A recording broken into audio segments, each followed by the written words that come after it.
Beatles did a lot, like they did albums for their movies, but I don't know if it's but that was albums the for early movies or movies for albums. So Yeah, well, I mean, okay, yeah, so the Beatles were the best soundtrack.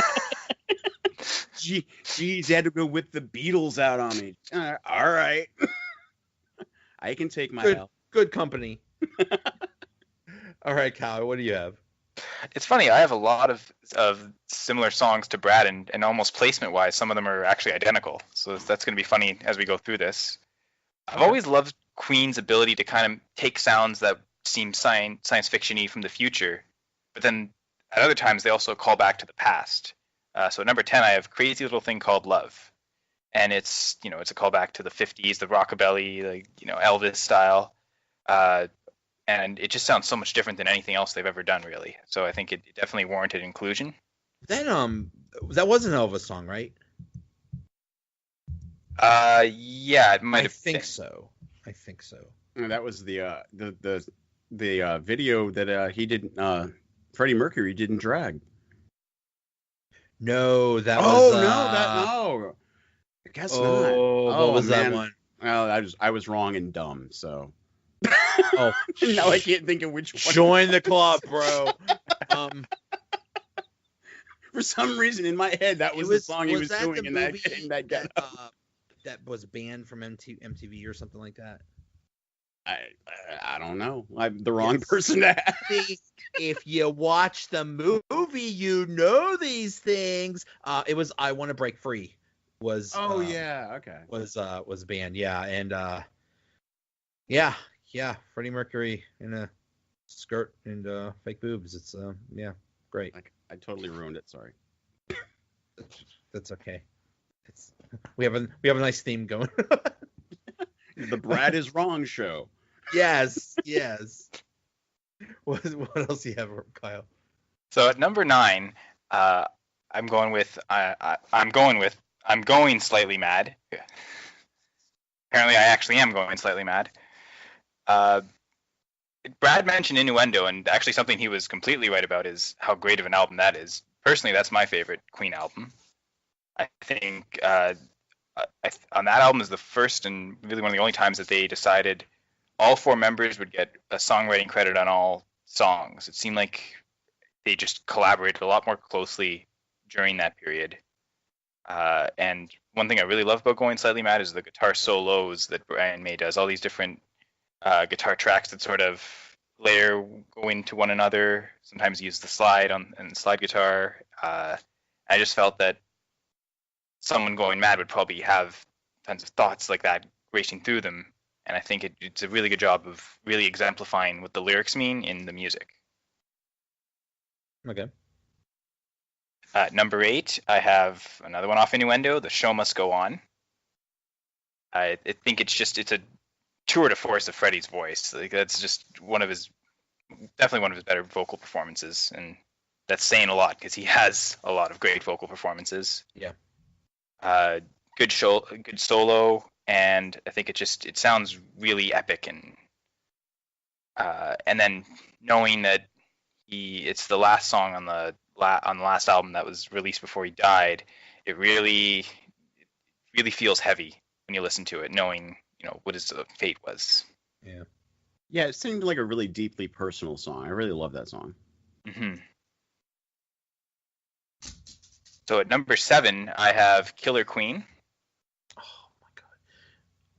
I don't know why, but ever since I saw the movie, every morning I would have I wake up with Killer Queen in my head, and I'm very happy about it. I'm very happy to have that song stuck in my head all morning and be singing it. So yeah, I love that song.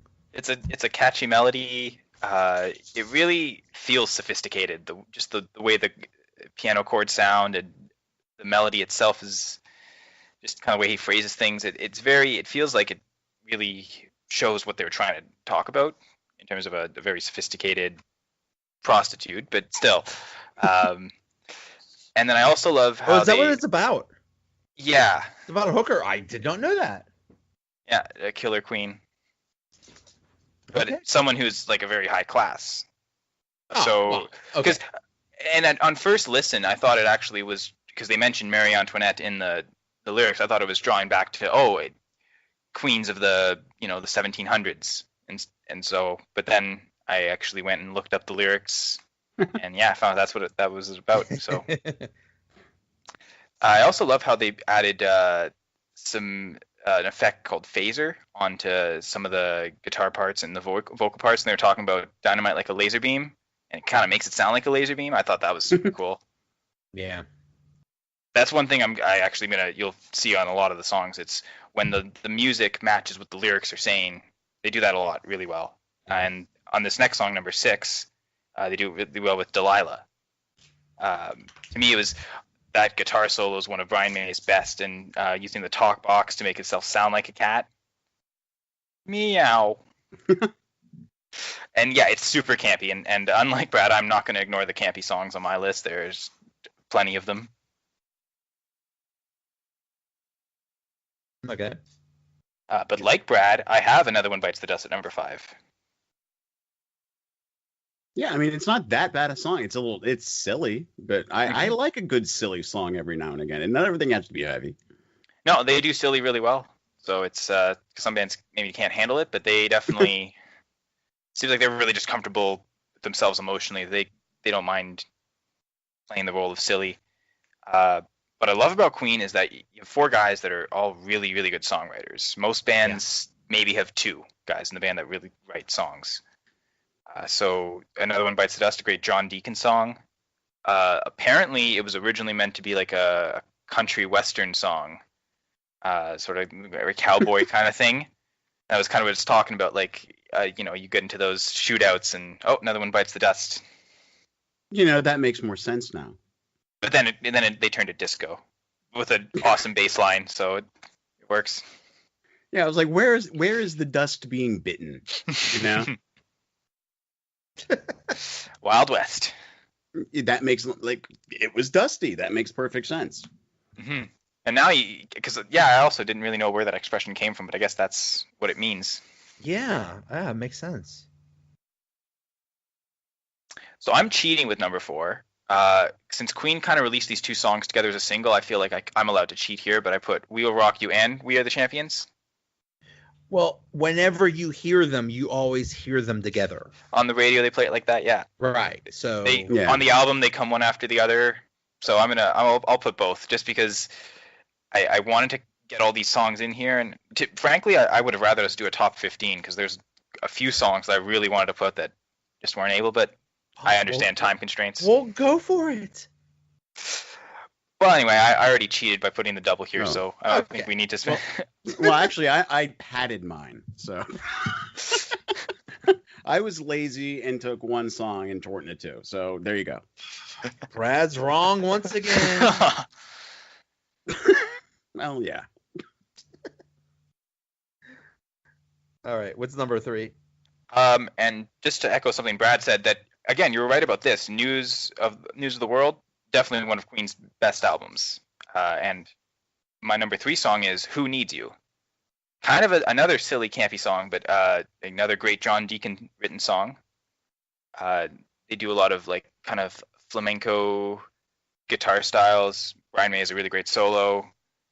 And it's just, of all the silly, campy ones, this is probably my favorite. Okay, what's number 2? Bohemian Rhapsody. I think it probably is overplayed, but there's a reason. The musical structure, a complete build from beginning to end and then back down again, and it's just the arch and the ups and downs, the ebbs and flows, and all these different sections just make it such a beautiful piece of music. So in the movie, I don't think this actually happened, where they took this character. It's actually played by Mike Myers, and he was like this record executive guy. And what album was Bohemian Rhapsody on? Night of the Opera? Yeah, I think so. So they're just about to release Night at the Opera, and they're saying, well, what's the song we're releasing as a single? And Queen is insisting it's Bohemian Rhapsody, and they're like, no, you can't you can't make that your single. It's too weird. And they're like insisting, and then they get into a fight and throw a rock through a window, some silly stuff like that. I'm sure none of that actually happened, but yeah, they apparently, like I think at the time when Bohemian Rhapsody came out, people are like, what is this crap? And then it was appreciated later on. Well, I think I'm sure that someone in the record company probably said, no, a 6-minute single, no way. Like I hear about that a lot with bands, especially in the progressive rock genre. So I don't know about the rest of it, but yeah, it definitely strikes me as a record company thing to say 6 minutes is too long. Yeah, because once they relented on this, then you got Styx releasing the long songs and everything, and and then radio just gets clogged up. Like everybody in radio back in the 70s and 60s really just wanted their 3-minute songs so they can get to the next commercial. Yep. I think it's kind of going back toward that. I think for economic reasons or whatever, their songs today are a little bit shorter. Maybe. I'm too old research to do. I'm too old to notice. My musical tastes were set in stone when I was 15 years old. You didn't hear Ariana Grande's latest hit? What? No, I really haven't. All right, Kyle, what's number one? Number one is Innuendo.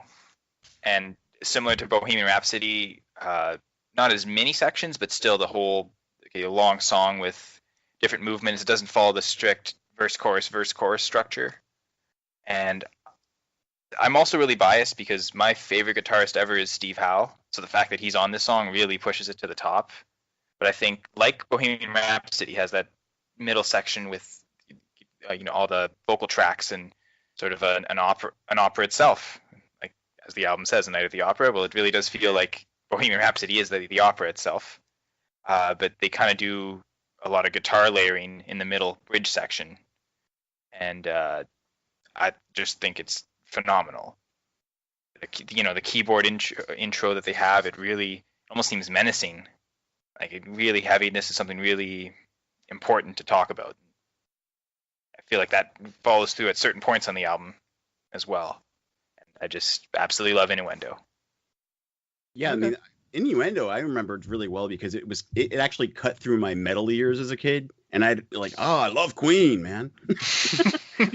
Yeah, Metallica and Testament's really cool, but man, have you listened to this Queen album? Yeah. But wasn't Queen an influence on Metallica? Oh, maybe, but I mean, but when I was like 14, I didn't care. Yeah. All right. So before I get to my list, I have a friend. Her name is Jen. She has a terrible thing wrong with her. She's a Baltimore Ravens fan, and it's a horrible disability. But she insisted on her own list, and it's actually a couple that you guys haven't mentioned. She has and it's just a top 5. Tie Your Mother Down. Did you guys like that one? Yep. It's a good song. Yeah. Yeah, I mean, it's a good song, and it just sort of slips through the cracks with me, though. Yeah. I mean, there's like I said, we could have done like a top 15 or almost a top 20 Queen song. There's so many.